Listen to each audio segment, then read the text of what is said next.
Hello everyone and welcome to Boater Plays Something. We are starting a new series today, but really we're just doing something new in general. You may notice that there is no video game on the TV behind me or on my computer. And that is because we're actually not going to be playing something. But I'll get to why I'm still considering this a Boater Plays Something in a moment. What we are going to do is we are going to be reading Thera Awakening, which is the prequel novel to Stonekeep. I have not played Stonekeep before, but I have read the novella a few times. Sorry, novella. And I've enjoyed it, and I picked it up again, and I said, you know what, that'd be kind of fun. And if you've been following the channel really close, you'll realize that my last series kind of ended last week, and I need something to fill it up, and this is what it's going to be. But you're also smart people, and if I'm reading a prequel to a video game I haven't played before, you can guess what comes next. Anyway, what we're doing with this is that I'm not just going to sit here and read it and do a dramatic reading and try to do all the voices and stuff, although I will do that. In the vein of Let's Plays, of Boater Plays Something, we are going to be commenting, talking, discussing the book as we read it. I'm gonna, give some asides that aren't in the text. I'm gonna kind of talk and think about it. Yes, I just read it. In fact, I just finished my read-through of it an hour or two ago.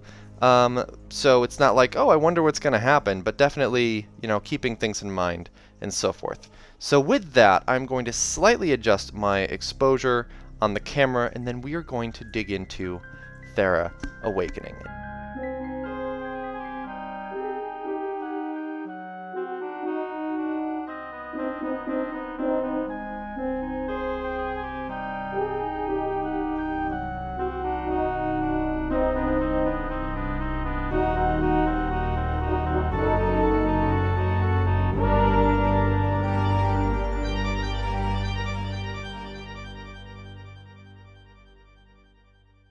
Thera Awakening. This came in the box for Stonekeep. I wish I had the box on me. It's a really cool, one of the old big box type things. It had a flat part like that, and then a vertical part that stuck out of it. Kind of looked like a tombstone. It's at my parents', and if I'd been thinking when I was there a couple weeks ago, I would have grabbed it. But anyway, that's that. This came in that. Thera Awakening, a novella for Interplay's Stonekeep by Steve Jackson and David Pulver. I believe Stonekeep came out in 1995. The first edition date on this, on the Library of Congress page, is October 1995. And of course, Interplay was really active around then. I'm trying to think if they did Fallout. I feel like that was a thing, like they did original Fallout. I know them best for the Descent series. I did a Descent 2 playthrough just of the first world on my channel, which was 3 episodes. I did Descent Free Space, which some of the people from Interplay went on and did that, but it's not technically an Interplay game, so anyway, Interplay. Thera Awakening and Stonekeep are trademarks of Interplay Productions. Illustrations by Spencer Kipe, and I will be showing those illustrations on screen when I turn to the page that they're on. I'll show the first one at least. Anyway, let's get started. Chapter 1. "Curse this weather," the woman said. "It looks to rain till the gods return." She was kneeling on a narrow, muddy track, raindrops spattering off her broad-brimmed hat. On either side of the trail stood huge oak and birch trees and tangled undergrowth. There was a faint sound of crickets. She brushed wet brown hair aside, stood up, and turned to face her companion. He was a young man of average height, but with broad shoulders and a stubble of beard, black like his hair. Like her, he wore a sword and dagger, light armor, a shield strapped on his back, and a hat to keep off the rain. Under it, his green eyes glinted, cat-like in the forest gloom. "No tracks, Tam?" he said. Watchmaster Hoth had split the patrol into pairs to cover more ground, and they'd been searching along the forest trail for nearly an hour. It was mid-afternoon. They would soon have to rejoin the other searchers if they were to return to the fort by dark. Make sure I'm not breathing into that. "Nothing. If they came this far, the rain's covered it," the woman called Tam replied. She shook her head. "An entire trading caravan, a dozen armed men. There's no sign of them, Rathe. It's like the forest swallowed them up." I will say if there's parts where, beginning of sentence, Tam said, rest of sentence, I'm probably just going to cut out the Tam said in the middle and do it straight through. Again, this isn't a word-for-word reading in whatever. We're playing with it. I do recommend getting the book for yourself. I don't know that it's still in print, but it's very attractive. It's got the nice soft touch, like cloth. Anyway. Rathe, R-A-T-H-E, not spelled like a ghost. Rathe nodded thoughtfully. When the Seth party failed to return from their trading expedition, a patrol had been dispatched from Stonekeep to look for them. They'd found a two-day-old track, and then lost it when a heavy rainfall turned the forest trails to mud. Maybe the others have found something, he said. You think it was raiders? Tam asked. Could be. Raiders, savage humans or the wild goblin-like Throgs, sometimes attract Stonekeep's logging or trading expeditions. That was what Watchmaster Hoth had believed, Rathe knew. But it doesn't make sense, Tam. We've had good relations with the tribes of Caravan for over a year. That's why Master Seth sent out the trading caravan. And you remember what happened the last time Throgs attacked an armed expedition? They got a bloody nose, Tam grinned wolfishly.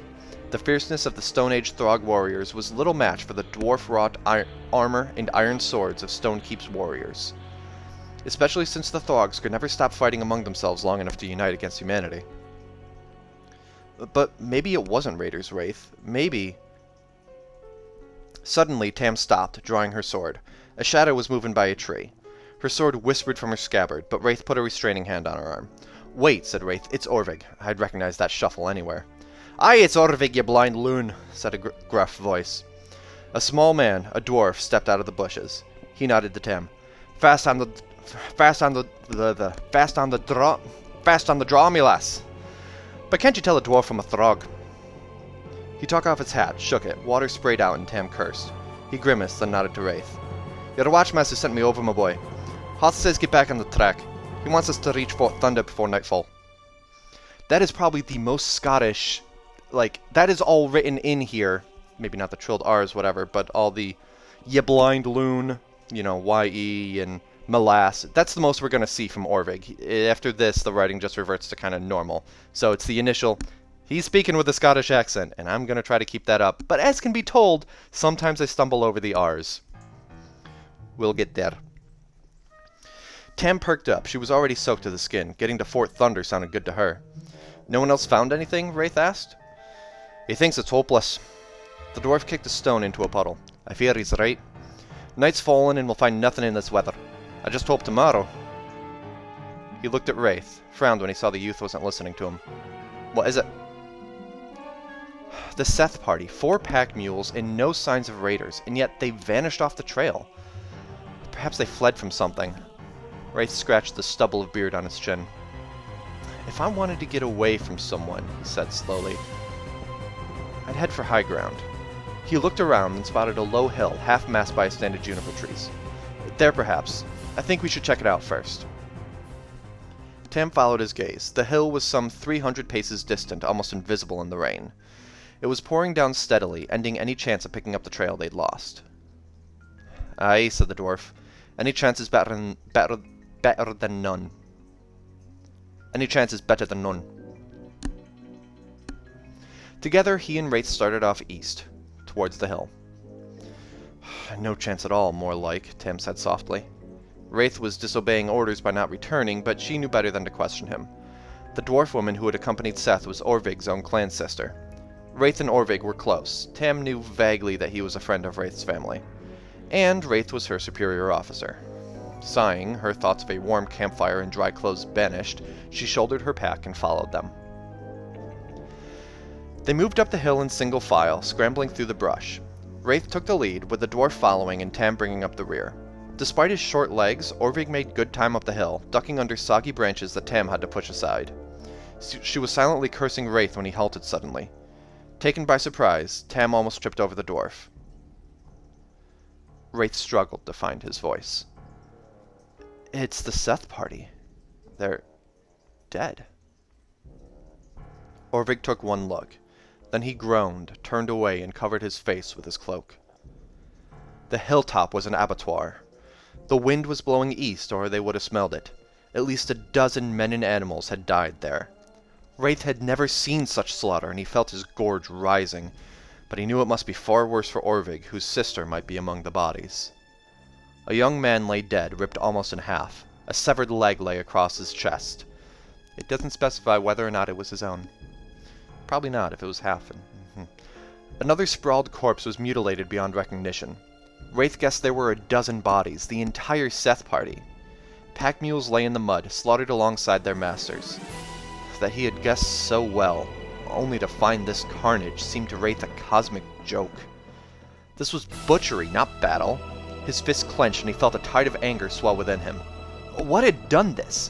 Why? I don't think it was Throgs or savages, Tam said. She gestured at one body, great chunks torn from it. Something was feeding. It must have been wild beasts, mutants. Rathe nodded in agreement. Nothing remotely human killed this way, but the forest held many horrors beyond men's ken. Mutant animals. That was why all of Stonekeep's logging and trading expeditions were armed. But it had been many seasons since an entire trading party had been lost. Orvig shuffled over. He moved slowly like an old man. His face was pale and drawn. "Have you found Jen's body?" he asked. "Not yet," Rathe said. He'd seen no dwarf-sized corpses, but some of the bodies were torn to bits. He hated to think what Orvig would be going through. "Maybe she got away," he said, knowing it wasn't much. "Dwarf girl's a small morsel," said Tam. "Like as not, they carried her off as a snack." Orvig jerked back. Rathe could have hit her. Instead, he put his arm around the dwarf's shoulder and simply glared. Tam looked down, abashed. "Count the bodies," he ordered her. He looked at the sky. It was getting darker. "Then we'll report back." Orvig and Rathe walked slowly among the dead, seeking answers. Beside him was the body of a middle-aged man, the clothes now blood-stained rags, his head attached only by a thin strip of gristle. Rathe recognized the patrician features and sharp nose of Master Trader Seth, the leader of the doomed caravan. Rathe shook his head sadly, then knelt down and closed the staring eyes. Seth had not been a friend or relative, but everyone in Stonekeep knew everyone else, at least by reputation. This had been a decent, hard-working man, who had long since earned the right to stay home in safety. Seth had gone back into danger over and over because he was a good trader, and the city needed him. Rathe hoped his death had been quick. The Master Trader lay next to one of his pack mules. A dozen gaping wounds marred its body. Saddlebags hung loosely from a broken strap. "Empty?" said Rathe slowly. He lifted the saddlebag, passed it over to Orvig. Even in his grief, the dwarf's mind was sharp. "It's empty." "Not beast, then. Unless this one held food. Let's check the other bags before it gets dark." The story was the same. Packs and saddlebags were empty, and 2 were missing. Rathe called Tam over from where she'd been counting the bodies. 11 dead, Tam reported. Rathe thought she looked a little green, including Master Seth and his deputy Laura. She glanced sideways at Orvig. "I haven't found your sister yet, but..." "Never mind that," said Orvig harshly. "Rathe, tell her." Rathe explained what they'd found. "Did you see any tracks?" he asked. "No," Tam said. "It's odd. Whatever killed them..." "Oh. What?" "No weapons. No weapons. None of the dead have any weapons on them. Someone must have..." She paused, staring at Rathe. "That's crazy. Animals don't loot. It doesn't make sense." Rathe looked westward. The sun was just beginning to fall below the horizon, but they had perhaps another hour of light. He was suddenly overcome with a feeling of being watched. They should leave here, he thought. "It's time to report back," he said. Watchmaster Hoth had commanded 10 troopers. Watchmaster Hoth commanded 10 troopers. There is no past tense there. Yet. 7 men and 3 women. Orvig was along as an observer since Stonekeep's dwarven community had a stake in the missing trade expedition. Hoth was a large man with equally large passions. When Rathe had arrived almost an hour late, he'd worked himself up into a tearing rage. Race news didn't alleviate the anger. Neither did being led to the site of the massacre. It merely deflected it. "Savages," said Hoth. "It must have been savages. Or Throgs." He spat on the ground. The Watchmaster rounded on Rathe, expression fierce. "You say you found the bodies almost an hour ago. Why didn't you report back immediately?" Rathe was watched second. Rathe was watched second, Hoth's deputy leader, but this was only his first patrol since his promotion. Rathe felt that his actual reasons, and need to try to make sense of the slaughter, would be too hard to explain. But he had a good excuse. "I had to check for survivors," said Rathe. "Sir." "And you found none, correct?" "We counted the dead. Master Trader Seth and all the caravan were among them, so were the pack animals. Jeanne Stonemelter, the dwarf representative, was not. She might have escaped, or you might not." Nope, sorry, not Scottish there. Or you might not have performed a thorough search. Yes, sir, Rathe answered stiffly. He clenched his teeth but kept his face stony. It didn't seem to matter to Hoth that he'd been berating him just a moment ago for spending too much time with the bodies. At least the rain had stopped for the moment, but now flies were buzzing around the corpses. Hoth looked over to the hilltop where Tam and the other soldiers were sorting through the bodies. They decided to bury them here. Well, if the dwarf woman's here, we'll find her. Out of the corner of his eye, Rathe saw Orvig. The dwarf was leaning against a tree, shaking his head. So far, there'd been no sign of Jen. Rathe could guess that what his friend was going through. Dwarf family ties were very close. Sir, what could have killed them? He asked Hoth. Savages, as I said. Hoth stared at the corpses being piled up. They ambushed Seth and murdered his men, then hacked up the bodies to make it look like mutant animals did it. But they gave themselves away. Look at that mule there. And there. Those are sword wounds, plain and simple. And they topped it by stealing the trade goods. The caravan wasn't carrying anything especially valuable. Not to us. 6 bolts of cloth, 3 sealed casks of wine, a cask of iron nails, simple good, just a trade for herbs and hides. Hoth laughed bitterly. Why trade when you can steal, eh? But why would they take the trouble to make it look like a beast attack, mutilate the bodies, even gather up any spent arrows, but then go ahead and steal the caravan's weapons and goods? But Hoth was shaking his head. You give him too much credit. The average savage, or even throg, isn't that bright. Average savage. Almost feels like that should rhyme, but doesn't quite. Rathe knew better, and he knew that Hoth knew better too. With their primitive weapons, the savages had to be doubly stealthy and clever, but he couldn't contradict Hoth directly. Maybe if he changed the subject a bit. I think we shouldn't pull out yet, sir. We could check out the savage village that Seth's party was attempting to reach. We can scout. The trouble with you, Rathe, is that you think too much. Seeing the young soldier stiffen, Hoth softened his voice, patted Rathe on the shoulder. Finding the bodies was good work, son, but let's not get carried away. One savage village won't have the guts to attack one of our trading parties. It would have to be several. And if there are savages on the warpath, 10 men won't be enough. The council will want to put together a retaliatory expedition. Rathe wasn't sure that was a good idea. They weren't even sure it had been savages. He decided to give it one more try. Sir, I don't... Hoth cut him off. Don't worry, watch second. His eyes glinted fiercely. I'll make sure you have a position in it. He glanced at the sun. It would be night soon. But it's a full day's journey back to Fort Thunder and another 2 days to Stonekeep. I'd like to get moving before full dark. We'll camp a few miles from this cursed place. Rathe sighed. Yes, sir. The soldiers had finished burying the bodies. It had taken nearly 2 hours. Stonekeep's dead would rest in shallow graves on the hillside. Listen up, Hoth said. Heads turned to face him, the tired men and women leaning on camp shovels. When he was sure he had their attention, Hoth drew his sword. It gleamed dully in the light of the setting sun. Seth came to trade with the savages. They massacred his people, then tried to cover it up. They failed. We have 10 troopers. We can't pay them back, but we'll be back in force. And we'll punish the animals who did this if we have to burn every wildman village in Caravan to do it. I'll be back, and in greater numbers. None of the men cheered, but many nodded grimly, Tam among them. Stonekeep's vengeance would be swift and merciless. Rathe just hoped it would be well aimed. Rathe noticed Orvig standing silently. He was standing away from the graves toward the setting sun. Hoth's talk of vengeance would be cold comfort to him. Rathe almost wished they'd found Jen's body. Then Orvig could have laid her to rest. Or did he prefer faint hope to a bitter certainty? Maybe so. He walked over to the dwarf, leaned down to put his arms around Orvig's shoulder. Orvig turned to face him. We still haven't found a body, Orvig, Rathe said gently. Don't give up. He tried to sound hopeful. Jen's probably still alive. If the savages captured her... Why would they, Rathe thought, if they killed everyone else? He struggled for something that made sense. They know dwarves are wealthy. Maybe they want a ransom. We can get her back. Huh. Orvig grunted. Save it for the soldiers, boy. He fixed Rathe with his gaze, eyes dark. I overheard your conversation with Oth. I'm afraid your Tam has the right of it. He looked over at the fresh graves. The patrol was breaking camp. Whatever ate them? Jen's dead, he said simply, then lapsed into silence. Rathe placed his hand on the dwarf's shoulder. They stood silently for a few moments. Then Orvig started to speak. Jen was nearly 40. My younger sister. He sighed. I remember when she first saw the sun. She was 16 years old. It was a revelation to her.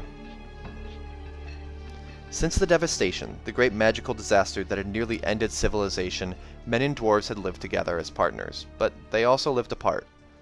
While humans dwelt in the upper levels of the great keeps, the dwarves delved far below.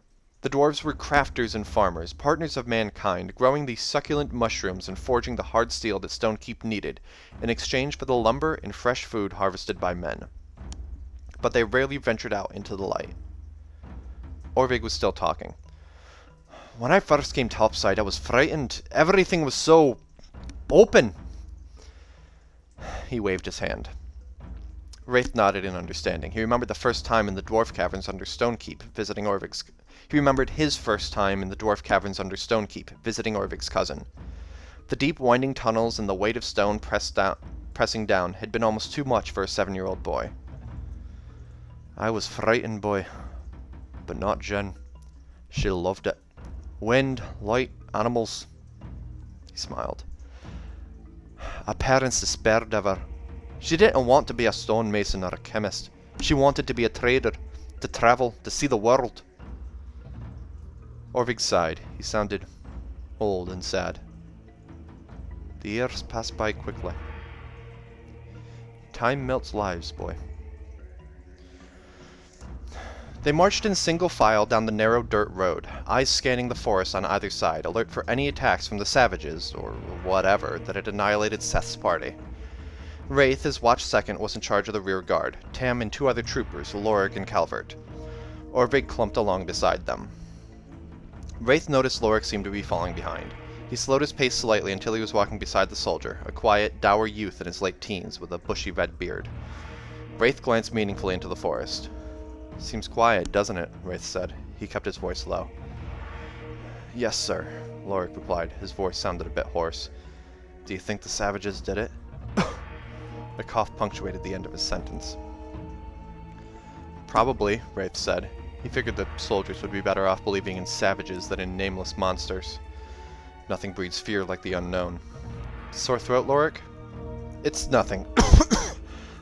I'll be alright, sir.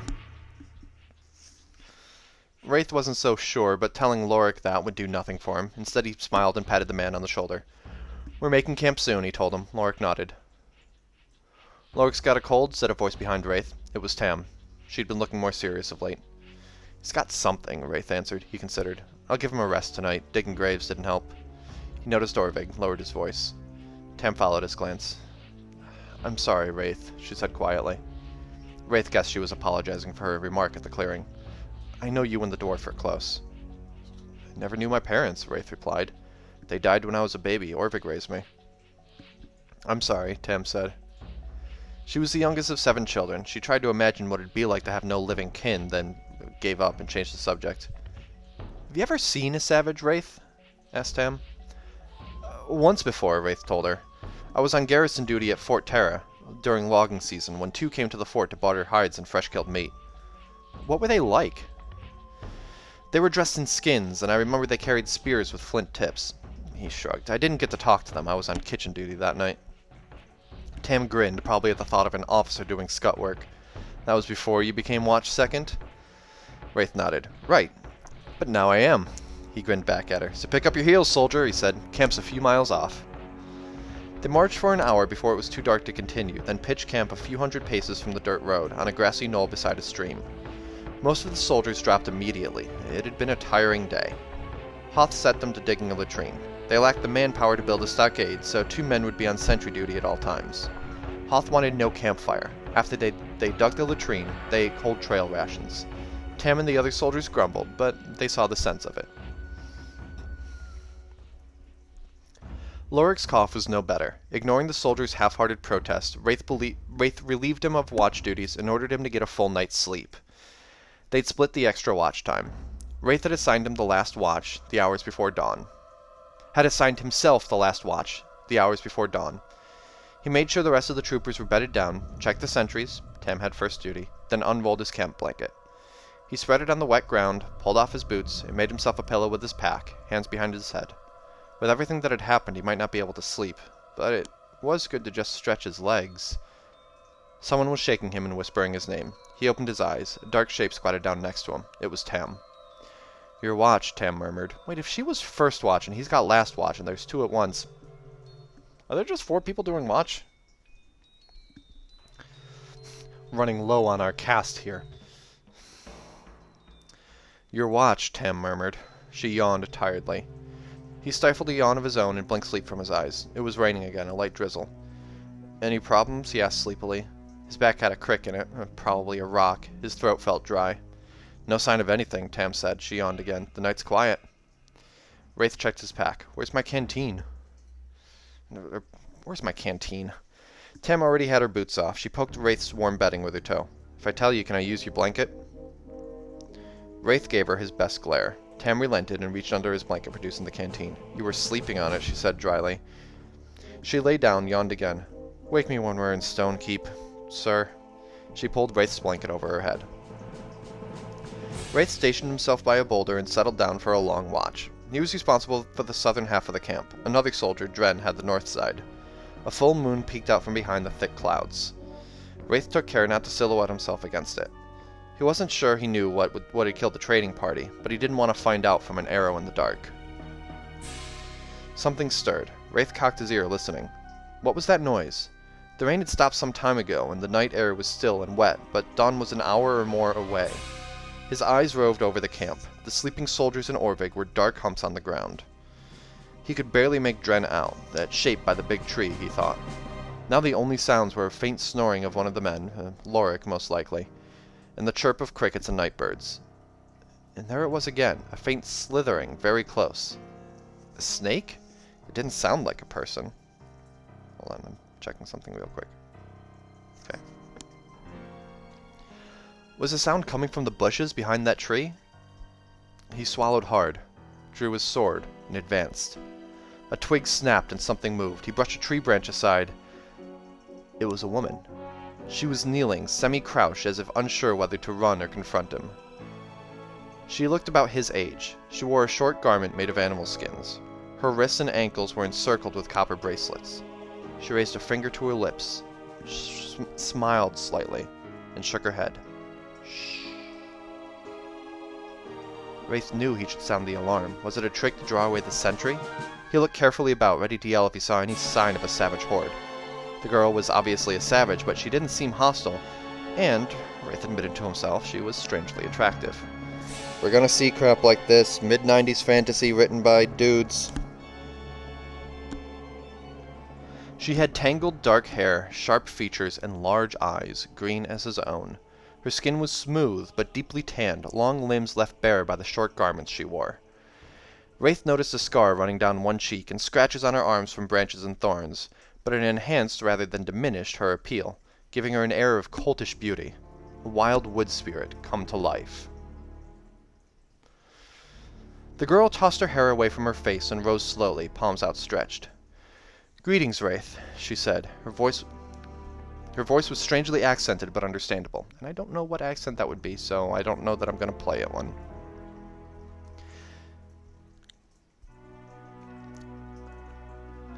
Greetings, Rathe, she said. Sure, why not? We'll see what happens. You know my name? He whispered back. You know my name? He whispered back, stunned. Instead of answering immediately, the girl squatted down next to him. She looked him over as if studying him, or the armor and weapons he wore. Then, as if liking what she saw, she nodded. I saw you on the Hill of the Dead, by the slaughter ground. The dwarf who lost a sister spoke your name. The Hill of the Dead? So someone had been watching. Why did you come there? I don't know. She cocked her head sideways. There's something about you. I came to warn you. Who slew them? Was it your people? My folk? She tossed her hair angrily, stood up in one fluid motion. You dare! Her eyes glittered. The foe is the Samara, boy. The whispering death is coming on blood-stained wings. They'll be here before dawn. Get your men ready. The Samara, the name meant nothing to Rathe. He also didn't like being called boy by someone who looked younger than him. Who are you? I'm Kel, she said impatiently. The Samara... Someone's coming. Rathe glanced over his shoulder. It was Dren. When he looked back, she was gone. He heard branches swishing. He could chase her, or... Rathe, Dren said. He was a grizzled veteran of maybe 33 years. I thought I heard voices. He took in Rathe's drawn sword, and his eyes widened. You did, Rathe said. Wake the Watchmaster, now! The camp was soon roused, the men buckling on armor and readying swords. Rathe didn't think Hoth believed the girl's story. In fact, Rathe thought he wasn't sure Hoth believed him at all. But where there's one savage, there may be more. And that means we stand to arms, Hoth had concluded. If they're hostile, why alert us? Rathe asked. I think she was telling the truth. Do you? Hoth stood up. Where's my sword? Dren handed it to him. The Whispering Death. Hoth buckled on the sword, then used his helmet to splash water on his face. He coughed. She claimed they attacked the caravan? Yes, Rathe replied. And were on their way here, on blood-stained wings. Birds? Said Hoth doubtfully. He rubbed the helmet with his cloak, drying it. A trick of some sort? But Rathe wasn't listening. He was looking up. A faint humming noise was coming from high amid the trees. And the Whispering Death swarmed down from the sky. Hoth died without even a scream. Hoth had only the time for a quick impression. Black body, glittering armor, a flurry of wings, and then Hoth was on the ground, the thing on his back, snapping at his neck with huge glittering jaws. A splash of blood and Hoth's head rolled on the ground.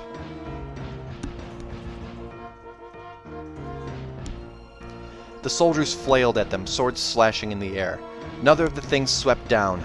Rathe saw spikes lash out. A man, Rathe thought it was Warren, went down, clutching at an eye socket. One of them flew at Rathe. He dodged and it passed overhead. A woman behind him was slower. Rathe heard her death scream. The thing buzzed overhead, blood spattering down. Whispering Death. Form a circle, Rathe shouted. Pull together! Raise your shields! Rathe's voice steadied them. The soldiers clumped together, forming an iron tortoise. Orvig was with them, his short sword out. Not everyone had a shield. Tam, Orvig, and another trooper hadn't had time to snatch theirs. Rathe ordered them into the center. They were just in time. 3 men hadn't made it. The things flew among them, hurling themselves at the interlocked shields, battering with spiked claws. Rathe had no more time for orders. He was fighting for his life. The creatures looked like giant spiked insects, armored in glistening black chitin. Chitin? Chitin? I'm gonna go with chitin. One of those things I've only seen in print and never heard, to the best of my knowledge.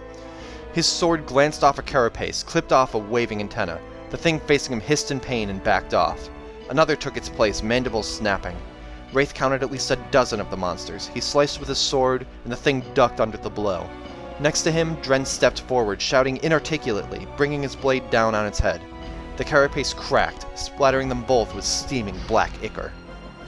One landed on top of the shield wall. Rathe gave a yell and pushed it off. They didn't weigh that much, and it fell to the ground, off balance. He overturned it with a savage kick, then stabbed down, his blade cutting through the intricate red pattern that marked its underside. The thing jerked and died. Rathe grinned wolfishly. Even death could die. But the battle still hung by a thread. Next to him, Dren screamed hideously. His sword arm had been caught by the huge black pincers.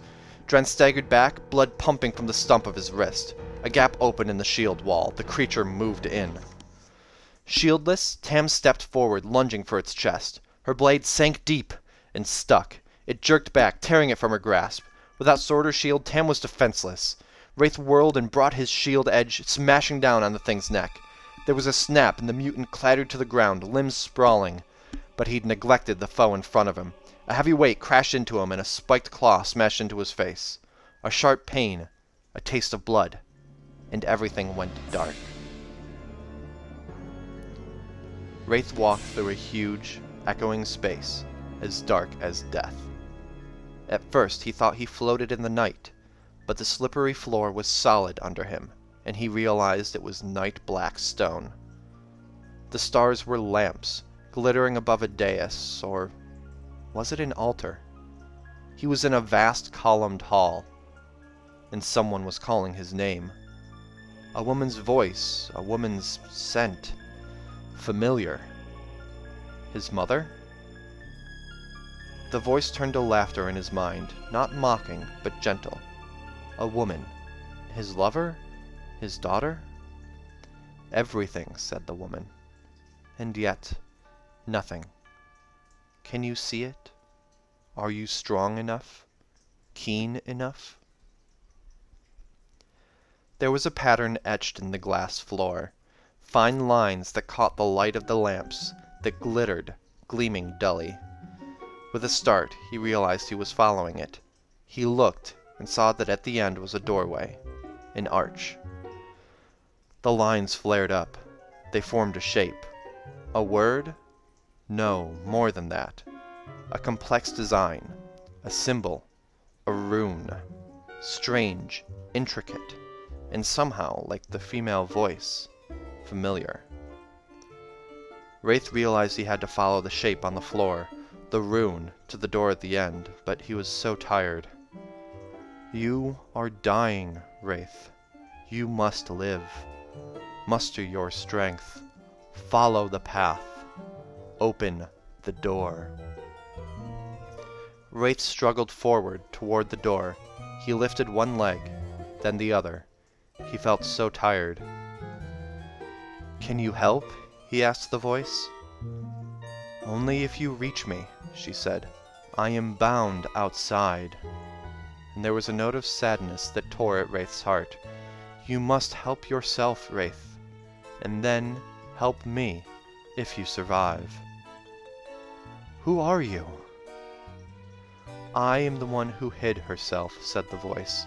She sounded tired, desperate. Rathe, I must trick him. Run! Rathe ran, instinctively Then the room began to shake. Rathe looked about wildly. The great columns began to sway. Rocks were falling from the ceiling. Rathe ran, instinctively following the pattern of the rune. A chunk of ceiling cracked and fell, missing him by a few feet. He slipped and nearly fell as the floor shook, but kept his balance.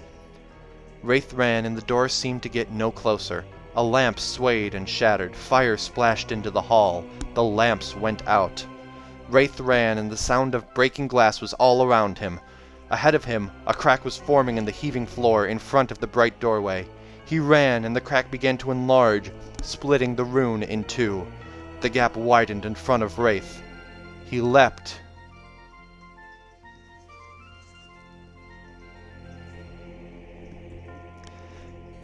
So this was different, and hopefully you found it interesting. Again, just showing the pictures up there. I thought about having the full text scrolling, but that would take a little longer to edit than I really have the energy to do, considering full-time job. And while this is going up, I am working on not one, but 2 series that will follow it on the channel. So I hope you enjoyed this today. Please leave a comment below. Rate my Scottish accent. Hopefully it should be no higher than a 6, but let me know. And if you enjoyed, leave a comment, give it that thumbs up. Be sure to subscribe right here on YouTube.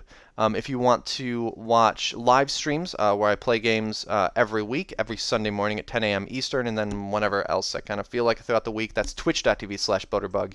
And you can always support me at Patreon and ko-fi.com/boaterbug. Thank you all so much for watching. Have a good one, and I will see you next time as we move on to Chapter 2 of Thera Awakening. Bye, everybody!